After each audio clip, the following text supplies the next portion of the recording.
पण आम्हाला जो प्रॉब्लेम येतो ना, तो थोडा वेगळा असतो. खूपदा आमच्या इथे अशी मुलं येतात, की जी एका जागेवर बसतच नसतात.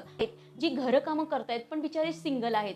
त्यांचे वडील नाही आहेत आणि ते लोकं आर्थिक प्लस मेंटली म्हणजे इव्हन आई पण खूपदा सफर करते ह्या गोष्टीत, की माझा मुलगा असा आहे आणि मी एकटी आहे आणि माझ्या मुलाला मी कुठे सोडू? हा तरी जॉबवर किंवा कुठल्यातरी मुलांसाठी कोणीतरी आमच्या मुलांना कोणीतरी काहीतरी सांगितलं, की हा वेडा आहे. खूपदा समाजामध्ये हा शब्द वापरला जातो, की हा वेडा आहे. तेव्हा आम्हाला खूप राग येतो, की ही मुलं वेडी नाही आहेत, ही मुलं स्पेशल आहेत.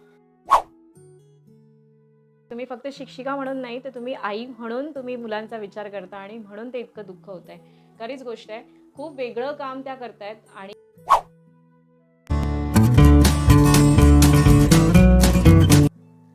हाय, हॅलो, नमस्कार मंडळी. हितगुज तुमच्याशीमध्ये मी स्नेहा आपलं मनापासून स्वागत करते. तर पर्यटन, भटकंती, कोकण ब्लॉग, विशेष रेसिपी आणि विशेष दिवसाचं औचित्य साधून आपण विशेष मान्यवरांना भेटत असतो. त्यामुळे चॅनलला नक्की सबस्क्राईब करा. तर नवरात्र उत्सवानिमित्त आपण नवदुर्गा नवशक्ती ही सीरीज सुरू केलेली आहे आणि यामध्ये तुमच्या आमच्यामधल्याच अशा काही स्त्रियांना आपण भेटतोय की ज्यांनी आपली जबाबदारी, आपली भूमिका पार पाडत असताना त्यांची स्वतःची एक वेगळी वाट निर्माण केली.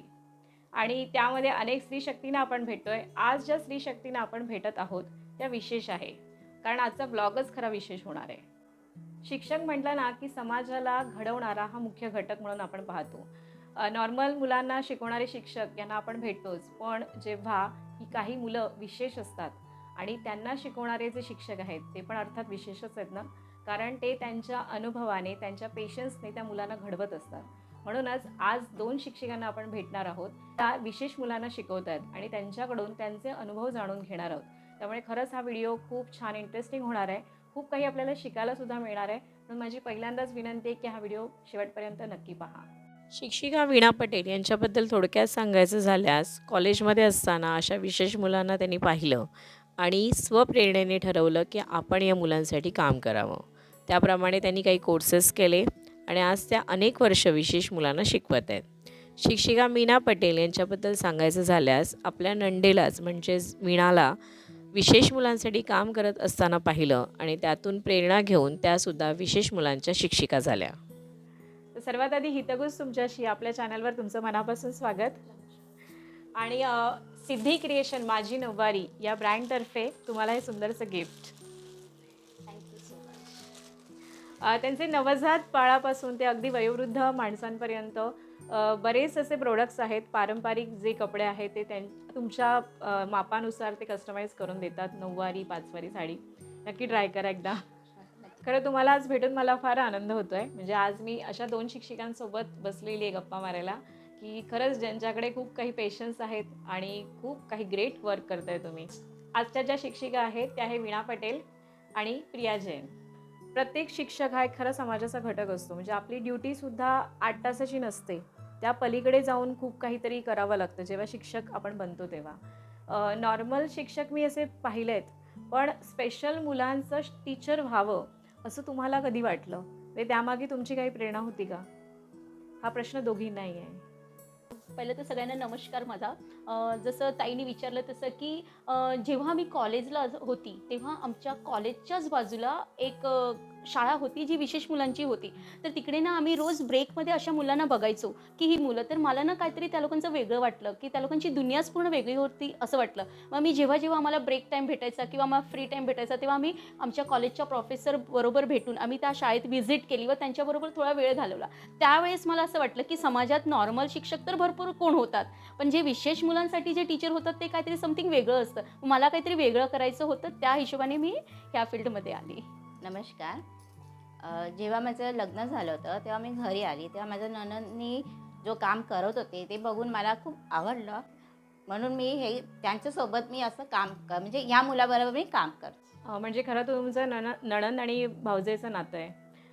मला ना तुमच्या शाळेबद्दलची फार उत्सुकता आहे. म्हणजे मी असं ऐकलं आहे, की ही शाळा खरी तुम्ही निर्माण केली, म्हणजे तुम्ही ही सुरुवात केली आहे. मला थोडक्यात सांगू शकाल, की ही प्रोसेस कशी झाली आणि काय त्यामागे प्रेरणा होती? जसं मी सांगितलं तुम्हाला, की कॉलेजमध्ये असताना मी हे सगळं बघितलं होतं. तर मी त्याच फील्डमध्ये पुढे जायचं मी नक्की केलं आणि मी ह्याच्याबद्दलचे स्पेशल कोर्स केले. त्यानंतर मी 4-5 वर्ष बोरिवलीला एका शाळेत जॉईंट केलं ॲज अ प्रॅक्टिस म्हणून. तिथे मी सगळे प्रॅक्टिस घेतली, की कसं म्हणजे थिअरी शिकलो होतो, डिप्लोमा डिग्री घेतलं होतं, सगळं घेतलं होतं. पण ॲज अ प्रॅक्टिकल तिकडे किती नॉलेज लागतं, ते घेण्यासाठी आम्ही 4-5 वर्ष आधी मी दुसरीकडे एक जागेला जॉब केला. त्यानंतर मी अतुल दादाशी बोलले, की हे खूप वेगळं आहे, काहीतरी आपण आपल्या अंधेरीत पण कुठेतरी सुरू करायला पाहिजे असं. तर तेव्हा ना आम्हाला नीना नाहाटा करून जे लायन्स क्लबचे मॅडम आहेत, ते अतुल सरांचे फ्रेंड होते खास, तर त्यांनी आम्हाला जागा उपलब्ध करून दिली. त्याशिवाय आम्ही इकडे गुंदवली, मोगरापाडा, नागदास रोड ह्या सगळ्या जागेला घरोघरी जाऊन मुलांना अक्षरशः आम्ही शोधलं. सरांनी तर स्वतः जाऊन बघितलं, की तिकडे त्या मुलांना कसं ते घरात बंद करून वगैरे ठेवलं होतं आणि त्याची आई म्हणजे आपल्या इथे जे झोपडपट्टी एरिया आहे, त्या झोपडपट्टी एरियात पण आम्ही जाऊन फिरून तिकडची पण मुलं आम्ही शाळेत त्यांना आणायचा प्रयत्न केला. आणि अशी म्हणजे स्टार्टिंग आमची पहिला 2 मुलांपासून चालू झालेली आणि आता तिकडे 25 ते 30 मुलं आहेत ऑलरेडी. ताई, तुम्ही आता अतुल सरांचा उल्लेख केला, म्हणजे मला या कल्पना आहे की ही शाळा त्यांच्यातर्फे सुरू झालेली आहे. मग नेमकी काय स्टोरी आहे यामागची? जे अतुल सर आहेत ते ॲक्च्युली खरं तर माझा सख्खा भाऊ आहे. तो खूपच सोशल वर्क करत असतो. साने गुरुजी कथामाला वगैरे पासून पोलीस कॅम्पमध्ये वगैरे त्या लोकांनी भरपूर सोशल फील्ड केलं आहे. तर जेव्हा मी ऑफिसला म्हणजे शाळेत वगैरे जायची तेव्हा माझा मुलगा त्यांच्याच घरी राहायचा. मग मी रोज यायची. मग तेव्हा मला त्यांनी सांगितलं, की अशी मुलं आपल्या इथे पण आहेत. मग आपण इथे ट्राय करू शकतो का? की आपण इथे चालू करू शकतो का? असं त्यांनी मला प्रश्न विचारला. तेव्हा मला पण तेच हवं होतं, की आपण अंधेरीत पण कुठेतरी असंच चालू करायला पाहिजे. तर मग तेव्हापासून मग ते सगळं रनिंग म्हणजे चालू झालं ते मग. बरोबर. अ, ताई, मग आत्तापर्यंत तुमच्या शाळेमध्ये साधारण किती मुलांचं शिक्षण झालंय? म्हणजे काय सध्या ती पद्धत आहे आणि किती यशस्वीपणे हे सुरू आहे आत्तापर्यंत? काय सांगू शकता तुम्ही? आमच्या शाळेत तशी भरपूर मुलं येऊन शिकून गेली. आम्ही गेली 18 वर्ष ही शाळा चालवतोय. भरपूर मुलं येऊन शिकून त्यात आम्ही वेगवेगळी ॲक्टिव्हिटीज शिकवतो. त्यात एक NIOSचा programme NIOS means national open schooling त्याच्यावरचा जो आम्ही प्रोग्राम चालवला, त्यात आम्ही भरपूर सक्सेस झालो, की ते मुलं शिकून म्हणजे त्यांना ते गव्हर्नमेंटचं एक्झामचं सर्टिफिकेट भेटतं आणि त्या बेसवर ती लोकं आज जॉबवर आहे. एक आमचा डाऊन सिंड्रोम मुलगा आहे, जो जोगेश्वरीला राहतो. तो आज JP मॉर्गनमध्ये कामाला आहे. म्हणजे ते सांगायला मला खूप प्राउड फील होतं, की आम्ही कुठल्यातरी मुलाला त्याच्या पायावर उभं केलं. अरे वा, असं. त्याशिवाय आमची बाकीची मुलं जशी काय मुली होत्या, त्यांना आम्ही ब्युटी पार्लरचं ट्रेनिंग वगैरे दिलं. ते मॅडम पण खूप चांगल्या होत्या, की त्यांनी फ्रीमध्ये ह्या मुलांना ट्रेनिंग दिलं आणि त्यांच्याकडे त्यांनी प्रॅक्टिससुद्धा दिली. आणि आता ती मुलं स्वतःहून त्यांचं पार्लर म्हणजे पार्लर तर नाही सांगू शकत, पण स्वतःहून एक पायावर उभे आहे आणि स्वतः काम करत आहे पार्लरचं प्रॉपरली एकदम. म्हणजे ऐकून मी खरं हे भारावून गेली आहे. खरं म्हणजे नॉर्मल मुलाला शिक्षण देणं आणि त्याला घडवणं हे जवळ-जवळ सगळं करतात आणि तुम्ही अशा मुलांना पुढे आणताय आणि त्यांना त्यांच्या पायावरती उभं करताय खंबीरपणे. खरंच हे खूप ग्रेट वर्क आहे आणि स्पेशली याच्यामध्ये मुलींचा सुद्धा अंतर्भाव आहे. मला खरंच या गोष्टीचं कौतुक आहे. बरेच वेळा असं होतं की या मुलांचं पुढे काय या चिंतेमध्ये यांचे पालक खूप अडकलेले असतात आणि जेव्हा असे शिक्षक त्यांना लाभतात, मला वाटतं ते देवदूतासारखे आहेत. नक्कीच. मग आता हे जे शिक्षण तुम्ही स्पेशल मुलांना देताय, म्हणजे नक्कीच हे ॲक्टिव्हिटी बेसिसवर जास्त असेल. काय साधारण तुमच्या शाळेमध्ये ॲक्टिव्हिटीज होतात आणि कसा रिस्पॉन्स तुम्हाला मिळतो? तुम्हाला एखादी आठवण, एखादा अनुभव तुम्हाला काही सांगावासा वाटतो तर प्लीज शेअर करा. आम्ही ह्या मुलांना जसं त्यांना म्हणजे त्यांना जसं येतो म्हणजे कलर करायला, मग अभ्यास करायला, जसं त्यांना जसं येतं तसंच आम्ही घेतो. जसं त्यांच्या माइंडमध्ये येणार तसंच आम्ही घेतात. जास्त नाही म्हणजे अभ्यास पण जास्त आम्ही त्या लोकांना नाही घेत. कारण की त्या लोकांना नाही होत. म्हणजे ते लोकांना जेवण वगैरे ते लोक जेवणाचं हे सगळं आम्ही ॲक्टिव्हिटी घेतात. जसं प्रिया मॅडमनी सांगितलं तसं हे जे लहान ग्रुपवर काम करतात, की म्हणजे लहान मुलांना त्यांच्या वयोनुसार नाही किंवा पुस्तकी ज्ञान नाही, पण त्यांना कसं जमतंय त्या हिशोबाने आम्ही त्यांचा अभ्यास घेतो. त्याशिवाय त्यांना पुढे जाऊन NIOS जातं आणि त्यानंतर त्यांना वरती आम्ही प्री व्होकेशनल ॲक्टिव्हिटी म्हणजे जर कुठल्यातरी मुलाला आपल्याला ऑफिसमध्ये किंवा समाजात उभं करायचं असेल किंवा त्याला कामाला पाठवायचं असेल, तर त्याला काय बेसिक नॉलेज असायला पाहिजे. जसं काही घड्याळ बघायला यायला पाहिजे किंवा पैशांचा हिशोब यायला पाहिजे किंवा साधं कॅल्क्युलेटर यूज करायला पाहिजे किंवा आत्ता जनरल की कॉम्प्युटर शिवाय मोबाईल पण आपण आज मोबाईलमध्ये पण सगळीच ॲक्टिव्हिटी करतो. तर ते कसं यूज करायचं ते आम्ही शिकवतो. थोडक्यात प्रॅक्टिकल नॉलेज देणं गरजेचं आहे आणि ते तुम्ही द्यायचा पुरेपूर प्रयत्न करता. खरी गोष्ट आहे, म्हणजे त्यांच्या आयुष्यामध्ये एवढं स्ट्रगल आहे, म्हणजे ज्या गोष्टी आपण सहज करतो ते त्यांना जमत नाही आहे. पण तरीसुद्धा त्यांच्यामध्ये उत्साह निर्माण करणं आणि परत त्यांना आपल्या लाईफसाठी त्यांना आनंद वाटण्यासाठी तुम्ही बरंच करता. मी असं ऐकलं आहे की तुमच्या शाळेमध्ये बरेच सण उत्सव वगैरे पण साजरे होतात. काही सांगू शकाल, काही आठवणी असतील तर? शाळेत सगळे सण साजरा करतात.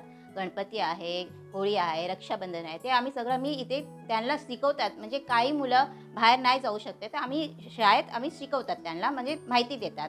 आणि ते लोकं त्या दिवशी म्हणजे नेहमी काही कलर कपडे घालून यायचे. पण ते लोकं उत्सुकाने येतात, की आम्हाला जायचं आहे करून शाळेत. जसं प्रिया मॅडमनी सांगितलं की आम्ही सगळे सण साजरे करतो, तर त्या मागेचा उद्देश होतो की मुलांना शाळेत येणं, त्यांना नॉलेज घेणं त्यांनी, त्याशिवाय त्या सणाबद्दल त्यांना पूर्ण माहिती देणं, की ते सण कसे साजरे करतात, का साजरे करतात. किंवा खूप सारे सण की होळी आहे, नवरात्र आहे, की ही मुलं बाहेर जाऊन नाही करू शकत.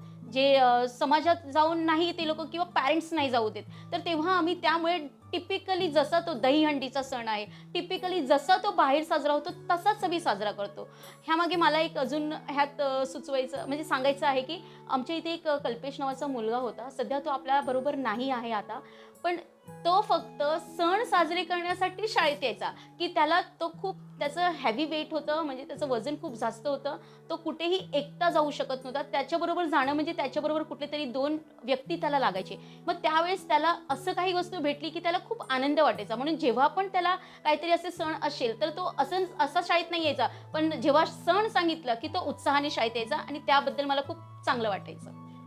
म्हणजे तो कल्पेश आता या जगात नाही आहे. खरीच गोष्ट म्हणजे दुर्दैव आहे की अशा मुलांना आयुष्य थोडं कमी असतं. पण तरी तुम्ही मला वाटतं ग्रेट आहात की जेवढं त्यांचं आयुष्य आहे त्याच्यामध्ये आनंद फुलवण्याचं काम तुम्ही खरं करताय. आणि मला वाटतं हे एक प्रकारची समाजसेवा आहे, जी म्हणजे अगदी प्रत्येकाकडून नाही होत ही, आणि खूप मोठं काम आहे. आपण आता इतक्या गोष्टींवरती बोललो आणि हे सकारात्मकताच मला जाणवली. पण मला माहिती आहे की हे इतकं सोपं नसेल. बरेच चॅलेंजेस तुम्हाला येत असतील. त्या गोष्टींमधल्या निगेटिव्ह गोष्टींकडे आपण वळूया, की हे करत असताना कितीतरी अडचणी तुम्हाला येत असतील. साधारण काय-काय रोज फेस करावं लागतं? नॉर्मल मुलांना पण इव्हन शिकवताना ना, त्या शाळेच्या टीचरांना पण प्रॉब्लेम येत असेल. पण आम्हाला जो प्रॉब्लेम येतो ना, तो थोडा वेगळा असतो. खूपदा आमच्या इथे अशी मुलं येतात, की जी एका जागेवर बसतच नसतात. मग ते एक इश्यू असतो, की त्या मुलांना त्या जागेवर बसवणं. ते जर सॉर्ट झालं म्हणजे भरपूर बिहेवियर्स प्रॉब्लेम असतात त्या मुलांना. त्याशिवाय त्या लोकांची पालक, त्यांना आम्हाला रिक्वेस्ट करावी लागते, की म्हणजे तुम्ही म्हणजे भरपूर मुलं असतात, जी नॉर्मल शाळेतून ड्रॉप आउट झालेली असतात आणि ह्या शाळेत आणतात.